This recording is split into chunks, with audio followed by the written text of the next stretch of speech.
The Game of Life and How to Play It by Florence Scovel Shinn. Chapter 3, The Power of the Word. By thy words thou shalt be justified, and by thy words thou shalt be condemned. A person knowing the power of the word becomes very careful of his conversation.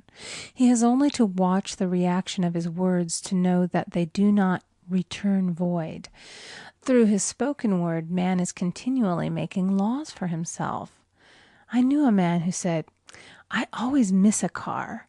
It invariably pulls out just as I arrive." His daughter said, "I always catch a car. It's sure to come just as I get there." This occurred for years. Each had made a separate law for himself, one of failure, one of success. This is the psychology of superstitions. The horseshoe or rabbit's foot contains no power, but man's spoken word and belief that it will bring him good luck creates expectancy in the subconscious mind and attracts a lucky situation. I find, however, this will not work when a man has advanced spiritually and knows a higher law. One cannot turn back, and one must put away graven images. For example, 2 men in my class had had great success in business for several months, when suddenly everything went to smash.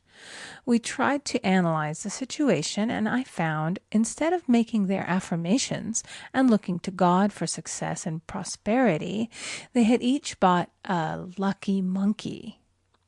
And I said, "Oh, I see. You have been trusting in the lucky monkeys instead of God. Put away the lucky monkeys and call on the law of forgiveness, for man has power to forgive or neutralize his mistakes." They decided to throw the lucky monkeys down a coal hole, and all went well again. This does not mean, however, that one should throw away every lucky ornament or horseshoe about the house, but he must recognize that the power back of it is the one and only power, God, and that the object simply gives him a feeling of expectancy. I was with a friend one day who was in deep despair. In crossing the street, she picked up a horseshoe. Immediately, she was filled with joy and hope. She said God had sent her the horseshoe in order to keep up her courage. It was indeed, at that moment, about the only thing that could have registered in her consciousness. Her hope became faith, and she ultimately made a wonderful demonstration. I wish to make the point clear that the men previously mentioned they were depending on the monkeys alone, while this woman recognized the power back of the horseshoe. I know in my own case it took a long while to get out of a belief that a certain thing brought disappointment. If the thing happened, disappointment invariably followed. I found the only way I could make a change in the subconscious was by asserting, there are not 2 powers, there is only one power, God. Therefore, there are no disappointments, and this means a happy surprise. I noticed a change at once, and happy surprises commenced coming my way. I have a friend who said nothing could induce her to walk under a ladder. I said, "If you are afraid, you are giving into a belief in 2 powers, good and evil, instead of one. As God is absolute, there can be no opposing power unless man makes the false of evil for himself. To show you believe in only one power, God, and that there is no power or reality in evil, walk under the next ladder you see." Soon after, she went to her bank. She wished to open her box in the safety deposit vault, and there stood a ladder on her pathway. It was impossible to reach the box without passing under the ladder. She quailed with fear and turned back. She could not face the lion on her pathway.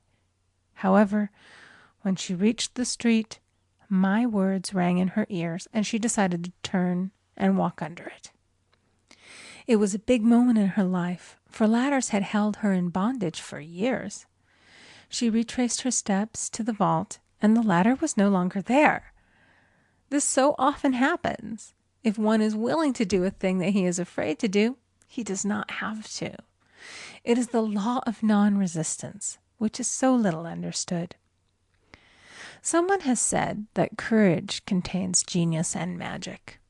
Face a situation fearlessly, and there is no situation to face. It falls away of its own weight. The explanation is that fear attracted the ladder on the woman's pathway, and fearlessness removed it. Thus, the invisible forces are ever working for the man who is always pulling the strings himself, though he does not know it. Owing to the vibratory power of words, whatever man voices, he begins to attract. People who continually speak of disease invariably attract it. After man knows the truth, he cannot be too careful of his words. For example, I have a friend who often says on the phone, "Do come to see me and have a fine old-fashioned chat."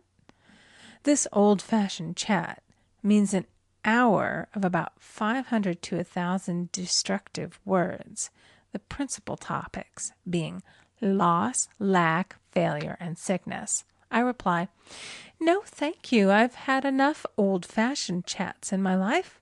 They are too expensive, but I will be glad to have a new-fashioned chat and talk about what we want, not what we don't want." There is an old saying that man only dares to use his words for three purposes: to heal, bless, or prosper.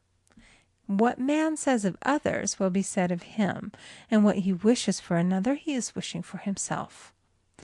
Curses like chickens come home to roost.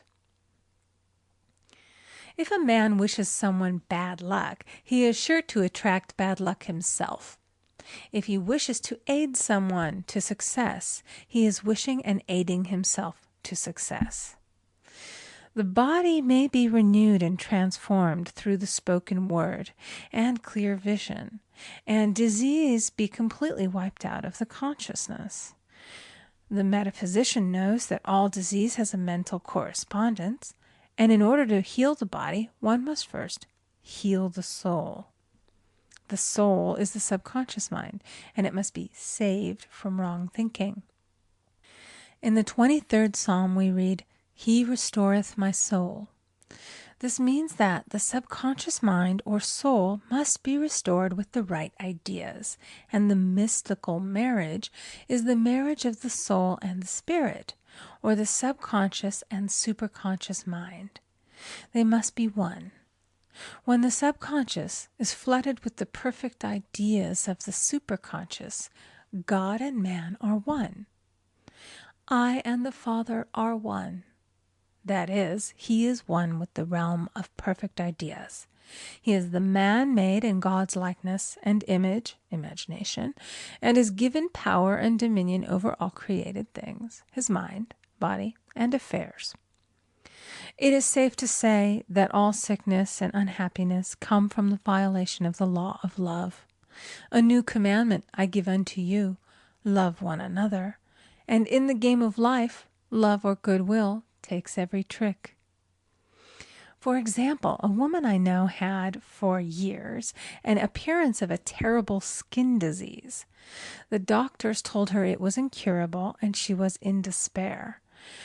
She was on the stage and she feared she would soon have to give up her profession, and she had no other means of support. She, however, procured a good engagement and on the opening night made a great hit. She received flattering notices from the critics and was joyful and elated. The next day she received a notice of dismissal. A man in the cast had been jealous of her success and had caused her to be sent away. She felt hatred and resentment taking complete possession of her, and she cried out, "Oh God, don't let me hate that man." That night she worked for hours in the silence. She said, "I soon came into a very deep silence.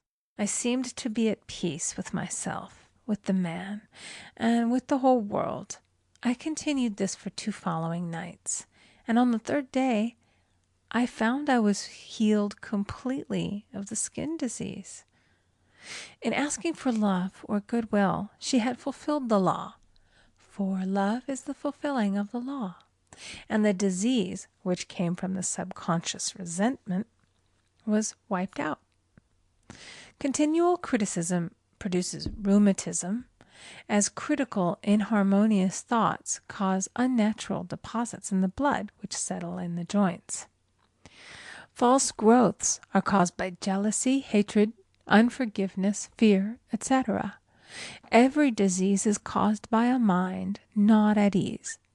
I said once in my class, there is no use asking anyone, "What's the matter with you?" We might as well just say, "Who's the matter with you?" Unforgiveness is the most prolific cause of disease. It will harden arteries or liver and affect the eyesight. In its train are endless ills. I called on a woman one day who said she was ill from having eaten a poisoned oyster. I replied, "Oh no, the oyster was harmless. You poisoned the oyster. What's the matter with you?" She answered, "Oh, about 19 people." She had quarreled with 19 people and had become so inharmonious that she attracted the wrong oyster. Any inharmony on the external indicates there is mental inharmony. As the within, so the without. Man's only enemies are within himself, and a man's foes shall be they of his own household. Personality is one of the last enemies to be overcome, as this planet is taking its initiation in love. It was Christ's message, peace on earth, goodwill toward man. The enlightened man, therefore, endeavors to perfect himself upon his neighbor. His work is within himself, to send out goodwill and blessings to every man, and the marvelous thing is that if one blesses a man, he has no power to harm him. For example, a man came to me asking him to treat for success in business. He was selling machinery, and a rival appeared on the scene with what he proclaimed was a better machine, and my friend feared defeat. I said, "First of all, we must wipe out all fear, and know that God protects your interests, and that the divine idea must come out of the situation. That is, the right machine will be sold by the right man to the right man." And I added, "Don't hold one critical thought toward that man. Bless him all day and be willing not to sell your machine if it isn't the divine idea." So he went to the meeting, fearless and non-resistant, and blessing the other man. He said the outcome was very remarkable. The other man's machine refused to work, and he sold his without the slightest difficulty. But I say unto you, love your enemies, bless them that curse you, do good to them that hate you, and pray for them which spitefully use you and persecute you. Goodwill produces a great aura of protection about the one who sends it, and no weapon that is formed against him shall prosper. In other words, love and goodwill destroy the enemies within oneself. Therefore, one has no enemies on the external. There is peace on earth for him who sends goodwill to man.